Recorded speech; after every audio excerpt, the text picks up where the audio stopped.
On voit par exemple comment le gouvernement du Canada finance la recherche.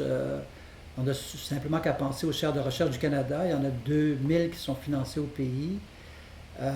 Ces chaires de recherche sont attribuées selon la capacité des institutions à aller chercher du financement privé, public.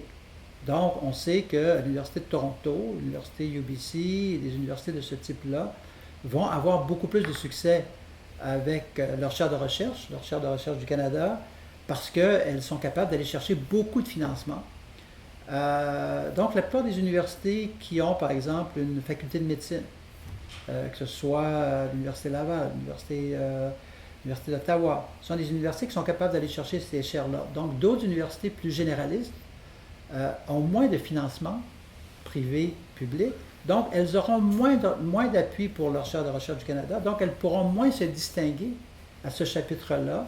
Et là, rapidement, on crée au moins deux, sinon trois vitesses, des universités à deux vitesses, mais peut-être même trois vitesses.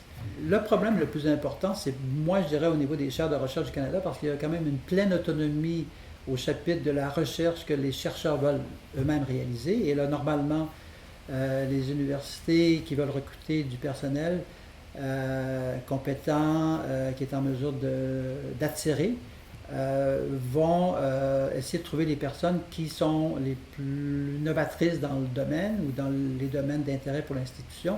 Donc je dirais que ça, c'est pas le véritable problème. Le véritable problème, c'est les organismes subventionnaires eux-mêmes. Que ce soit le Fonds québécois de la recherche, ou que ce soit le Conseil de recherche en sciences humaines du Canada. Depuis quelques années, surtout à Ottawa, on essaie d'arrêter les champs ou les domaines qui vont être privilégiés pour la recherche. Donc, est-ce que ce sera la socialisation? Est-ce que ce sera la politique identitaire? Est-ce que ce sera le pluralisme juridique? Probablement que ce sera non. Donc, ce sera d'autres questions. La question beaucoup des questions économiques, beaucoup des questions qui vont se traduire au niveau d'une politique concrète, de politique gouvernementale. Donc, on a transformé, à certains égards, on est venu enlever la personnalité de ces fonds de recherche-là en acceptant des règles qui sont imposées de l'extérieur. Donc souvent, le ministère responsable de la recherche scientifique ou de la technologie, par exemple, ou de ces questions-là à Ottawa, va dicter de façon très précise aux organismes subventionneurs, voici ce à quoi on s'attend de vous. On veut avoir une recherche, la recherche qui va se faire, mais ça se limitera aux questions suivantes. Bon, la recherche privée, ça dépend encore une fois comment cela est mené. Si c'est d'avoir du financement, par exemple un chercheur sur les politiques publiques qui s'intéresse à la question énergétique, qui accepte un financement de la compagnie Esso, ou qui accepte du financement d'une autre compagnie qui s'investit beaucoup dans le développement des sables bitumineux.